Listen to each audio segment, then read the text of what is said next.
Hi everybody. I wanted to give you a little bit of extra help on this week's e-learning assignment. There's one new topic that you haven't seen before, so I wanted to make sure we could get through that as painlessly as possible. So on the screen you see an example of an exponential equation. It's called an exponential equation because the variable is in the exponent.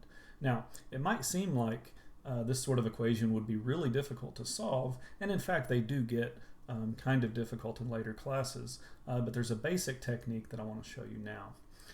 You'll notice that on the left hand side the base is 8 and on the right hand side the base is 16.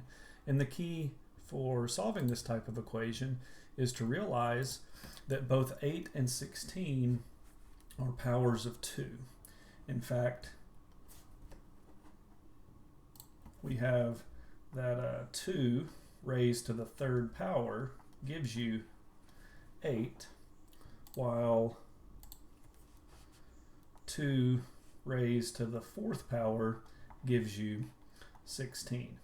Since both 8 and 16 can be written as powers of 2, that's the key for solving this type of equation.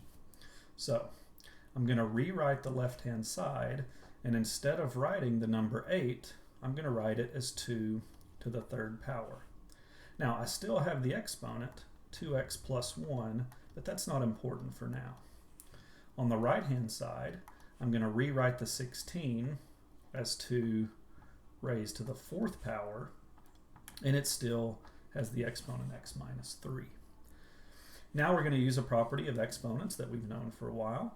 If you have a power and you're raising it to another power, you multiply the exponents. Just be careful here. Realize that when you multiply 3 by this exponent, you'll have to use the distributive property. So, on the left-hand side, we'll have 2 raised to the 6x plus 3 when we multiply.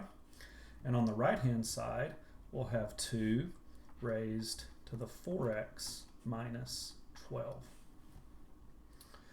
So now the logic of the problem is there's an equal sign. That means the left side is equal to the right side. The two bases are the same, so that means the two exponents have to be the same. So I'll write 6x plus 3 equals 4x minus 12, and now I just have to solve this relatively simple equation.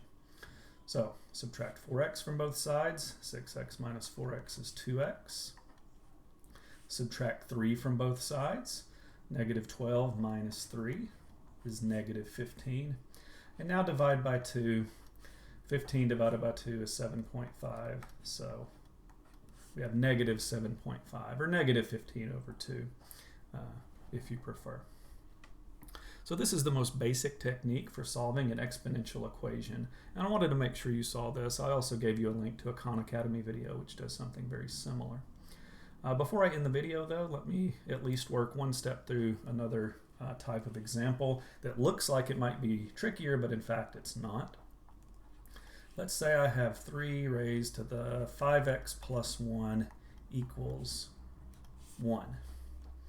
So the 1 on the right hand side looks kind of confusing until you realize that you do know another property of exponents, and that is anything to the 0 power is 1. So 1 is 3 to the 0 power. And now, just like the last problem, I have the same base on both sides. That means the exponents have to be equal to each other, and I can write the very simple equation 5x plus 1 equals 0, and then when I solve, we get x is negative 1/5. Anyway, I wanted to make sure you had a couple of extra examples of this because, like I said, this is a new topic that you'll be doing this week for your e-learning assignment. The other assignments that you'll do are a review of some of the more important things that we've done this year. Just like last week, if you have any trouble, just send me an email. I can make some follow-up videos or respond through email as is necessary. Anyway, I hope this helped. See you later.